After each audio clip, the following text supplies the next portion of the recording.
Hi, it's Mark Guards from UK Lock Sport.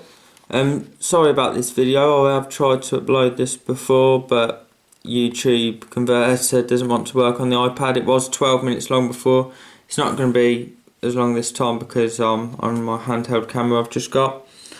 Basically, I was just doing a review on the Mad Bob picks here and on the Sparrow picks here. These two at the top here, the Mad Bob Prince and Princess, and here's the King Queen at the bottom.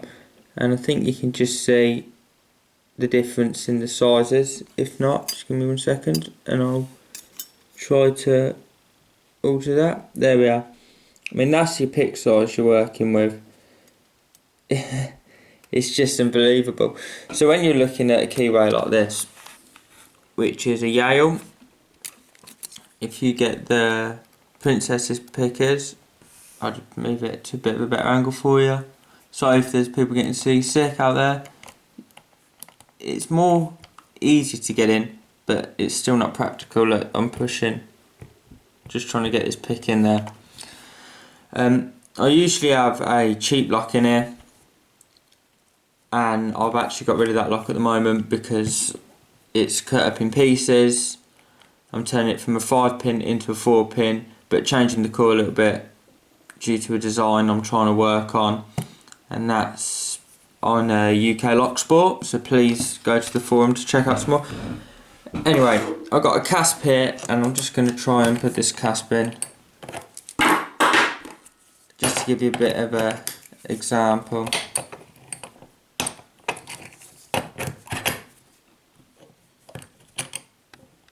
Come on. There we are. Probably should have been a bit more better prepared for this, but I wasn't expecting to be doing another video, to be quite honest, on these two picks. Well, 4 picks technically, but 2 different styles of the same pick. This is the Princess. The top one here is the Princess, and this one here is the Prince. So if I just put the Prince in here, it goes in nice and easy. Probably get in there a lot better, a lot easier. And then if you put the male one with this one, which is the King, in, it does go in easy, but let's see if I can show you this. It's only just in, and in comparison I'll use this Yale. See if this helps a bit. Here we are. So you can see the pins at the bottom of here now. This is a 6-pin lock,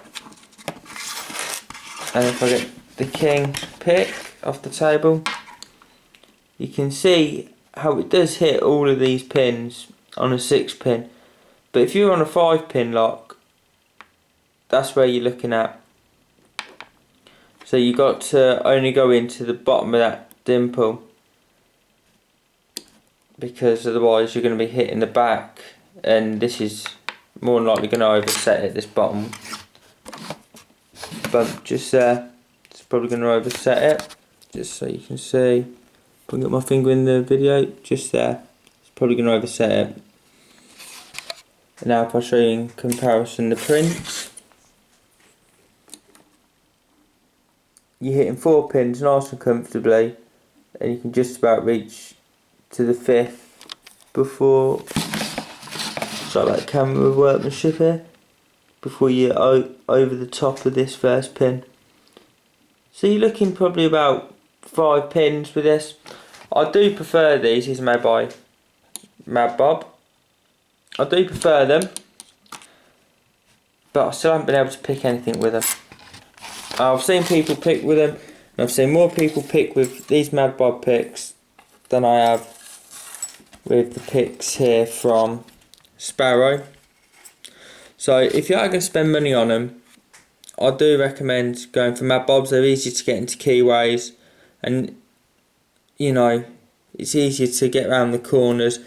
Mad Bobs seem to be made of a thinner metal, from what I can gather, than the King and Queen set here. Now just a quick way so you can tell the difference dead quick between the King, Queen, Prince and Princess. I'll put them all into line there. They're the opposite way round, wherever way you do them. So you see this has a big point just there. It has a shallow one there. And at the tip it's got a shallow point. And at the tip there it's got a big one. The king always has the biggest bit closest to you, or the prince. And the queen always has the biggest bit furthest away to you.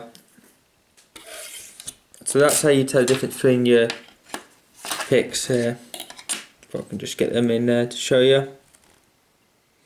And they are completely symmetrical. You can, show like this, overlap them. There we are. Just to show you. And they are perfectly alignable like that, and it's the same with the prince and princess. So my money goes for the prince and princess, but I think it needs to be made out of a better material than what it's currently being made out of. And the king and queen, nice material, needs to be made as small as prince and princess, for my liking anyway. It's just a review I'm doing quickly.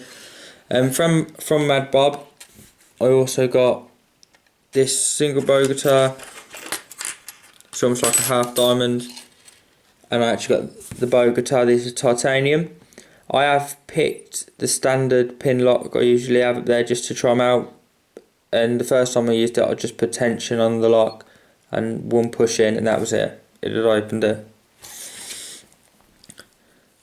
I also got this pick here, just push them out of the way so you can see, and this was from Mad Bob, and I picked the lock once with it, and I haven't even picked the lock, I started picking it, but can you see the distortion on that? How it's bent out of shape? That was just on one attempt. I think they're a bit flexible, a bit flimsy. You're going to lose picks quick with this material, whatever Mad Bob's using, but it's not too hard to use. It's got a nice long shaft here, which is what I got it for. It reminds me of the bit of the Southwold one. It's a nice pick, just needs a better material on it.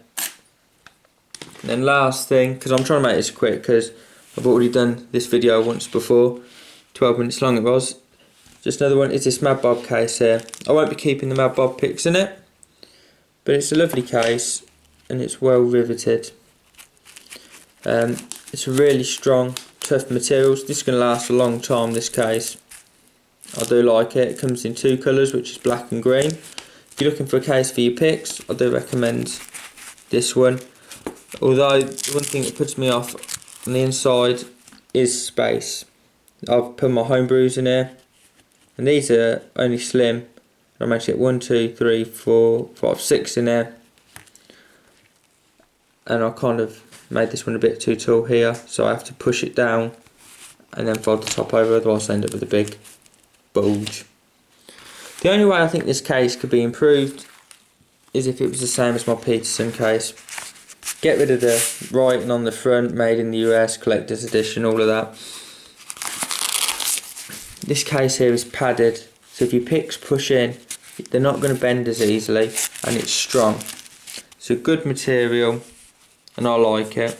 The Velcro is nice and easy to use, and you've got front and back storage in here. If I can just, there you get front and back storage, so it's lovely. It is a nice case. I do like using it. It has space at the front here for space at the front here for 3 picks, and that is sewn into the seams. There we are. So 1, 2, 3. So you can fit 3 pistons in the front. I think it's 3 in the back, and some tension wrenches. And there's one of my homemade tension wrenches again, one of my personal designs I love. The only thing this could be improved by is a belt holder on the back. I mean, it fits nicely into the inside coat pocket, which is where I usually keep it, or in your glove box in your car, or in a drawer at work where I keep it, because I'm always locking myself out of one of my units because it's only locked up by padlocks. Yeah. If it had this belt buckle, this would be my case to go for, but it doesn't, so I am going to go for this one by Mad Bob. And I do like this material. It's nice, thick, solid material. I'm not too worried about my picks bending. Maybe if I bent over, may catch them a little bit, but I don't think it's going to snap any. Bow guitars from Mad Bob are brilliant. really nice. I like using these a lot. This pick here, it's just a single pick. And when you get these picks, actually single picks, they come individually wrapped in this plastic. Now that's really nice service, because usually when you get them, they can be wrapped up. I've had them come through from some of the big makers and they've been wrapped up and they've had cardboard in between them, or they come in the cases like this. And that's nice, but if you're ordering an individual pick, it's a nice service to have it individually wrapped. And then, just to review in this video, the King Queen are good, but I don't see they're worth their money yet. There's some work needs doing, and some of these sharp edges, even on the Prince and Princess, on the Prince just here, this first bump just here, or angle or picking device, it needs to be rounded a little bit. They do get caught in the keyway still, but I'd go Prince and Princess over the King Queen, surely because these will fit into far more locks, and I think you'll open a far more locks with than with these. These are just scarily big. I have no idea what lock you'd be using that in. Maybe if I ever go up the beanstalk, I'll take them up to get into the Giant's Castle, but I think that's the only locks they'll pick. It's ridiculously huge ones. Anyway, this is supposed to have been just a quick video. It wasn't. So yeah, I hope you enjoyed the review. Please leave any and all feedback and comments. I like to be able to make my videos better and easy listening for people. And if you're new, subscribe. Please subscribe. It's the only way to get my videos sent directly to you. So when YouTube says, "Oh, it's made a new video," it's easier than searching for it, and I don't go unnoticed. Anyway, please don't use anything you've seen here for illegal activities. I hope it's helped you maybe make up your mind about buying a lock, or especially this one. If you're going to buy a lock to pick, this casp, I've done a video on it before, and I think it's the 12,550. Lovely lock to pick. I've just SPP'd this recently. Brilliant. But as for buying picks, I hope it's helped you make up your mind, or even save you money, because at the end of the day, these here are £7 something, and these here I think are between £10 and £13. So they're the ones I'd go for, some mad bobs. Anyway, that's all. Take care. Bye.